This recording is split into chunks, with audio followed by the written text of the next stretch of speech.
You probably know the Layne Staley story the way the internet tells it. A voice like a wound, a band that sounded like the end of the world, and a frontman who slowly disappeared until the world found out he'd been gone for days. It's a story that gets told so often it starts to feel like that's all he was. But if you do something radical, if you stop watching the same handful of dark clips, and instead follow what the people closest to him actually said and then hold that next to Layne's own private pages in this angry pen of mine, you don't get a cleaner tragedy. You get a fuller human being. Funny, witty, private, warm, and sometimes painfully honest in a way that doesn't feel like performance at all. Layne Thomas Staley was born on August 22, 1967, in Kirkland, Washington.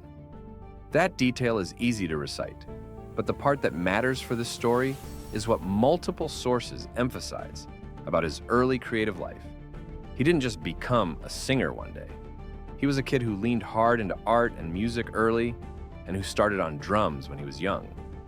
This angry pen of mine includes material that points straight at that early, methodical, almost student-like side of him.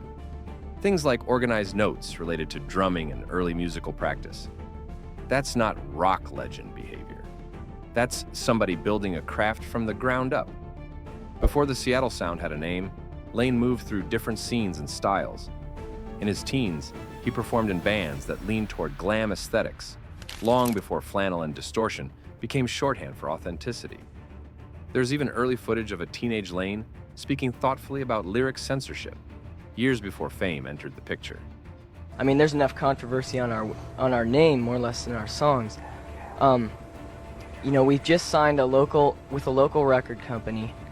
I don't feel there's anything objectionable about any of our songs, but I don't feel anyone else has the right to rate our songs. I mean, I'm the only one that has the right to rate, my album. You don't have it. These moments matter because they show someone already thinking seriously about words, expression, and creative freedom, not someone stumbling accidentally into significance. When Alice in Chains formed, the public version of the story is that the right lineup finally clicked. The private version is that a deep bond formed. Jerry Cantrell has described Layne as his best friend in the world, a phrase he's repeated consistently over the years. That kind of language isn't about branding or nostalgia. It reflects a real emotional closeness that shaped how the band functioned, both creatively and personally. What comes up again and again in memories from Layne's bandmates isn't darkness, it's humor. Mike Inez has spoken about how misunderstood Layne often was, pushing back against the idea that he was defined only by gloom. He's talked about Layne's laugh, his sweetness, and the way he brought warmth into rooms when people least expected it. That version of Layne, the one who cracked jokes, laughed easily, and made people feel at ease, rarely survives the edit in documentaries. But it shows up consistently in first-hand accounts. Sean Kinney and Jerry Cantrell have echoed this sentiment in later interviews, emphasizing that sarcasm, humor, and wit were central to their dynamic as a band. They've spoken openly about how the public often flattened Layne into a single mood, when the reality was far more layered. He could be serious about his work and still be playful in everyday life. He could write devastating lyrics and still be the person who broke tension with a joke during rehearsals.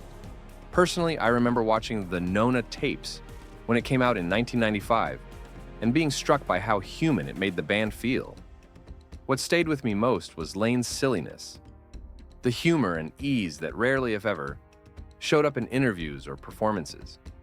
It was almost jarring to see how normal this band was, considering how dark and heavy their music sounded. The clearest window into Layne's inner world comes not from interviews, but from his own handwriting. This angry pen of mine, compiled with the involvement of his family and introduced by his mother, is a collection of handwritten lyrics, poems, drawings, and personal creative material.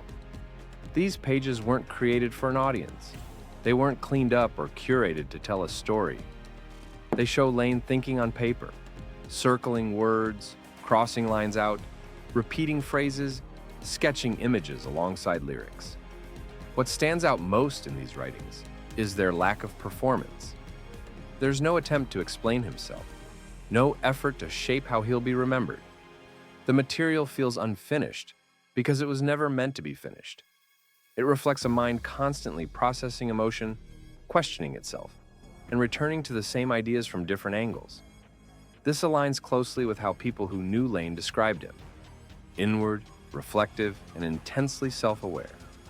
Layne's mother, Nancy McCallum, has spoken about her hope that the book would show people who her son really was beyond the headlines. She's described him as having a beautiful, creative, happy soul, language that contrasts sharply with the way his story is often framed. It's a reminder that public narratives tend to magnify the most visible pain, while private lives contain far more nuance. The book also reinforces something important about Layne's daily life. Even when he withdrew from public view, he didn't stop creating. He continued writing. He continued drawing. He continued listening to music and thinking deeply about words and meaning. This wasn't someone who had given up internally. It was someone who had narrowed his world to survive it. Those close to Layne have described his routines as quiet and contained. When he wasn't recording or rehearsing, he spent most of his time at home. He watched television, played video games, listened to music, and talked for hours with trusted friends about art and lyrics. He didn't surround himself with crowds. He preferred familiarity. He managed emotional intensity by keeping his world small. One of the most significant relationships in Layne's life was with Demry Parrott. Friends and family have spoken about how deeply connected they were and how profoundly her illness and death affected him. After she died in 1996, those close to Layne noticed a change. Not a dramatic public collapse, but a deeper withdrawal. He became quieter, more inward-focused, and more isolated. This shift is reflected indirectly in his later writings, which grow heavier and more fragmented. Despite his absence from public life, Layne did not disappear entirely from the lives of the people who loved him. He stayed in touch with his mother. He remained emotionally connected to Alice in Chains, even when he couldn't participate the way he once had. Jerry Cantrell has said repeatedly that Layne never stopped caring about the band or the music. The connection didn't vanish. It just moved out of view. Layne's final public performance with Alice in Chains took place in July 1996. His voice was still powerful. His presence was still unmistakable. But afterward, he chose silence. There were no interviews explaining his withdrawal, no carefully staged comeback.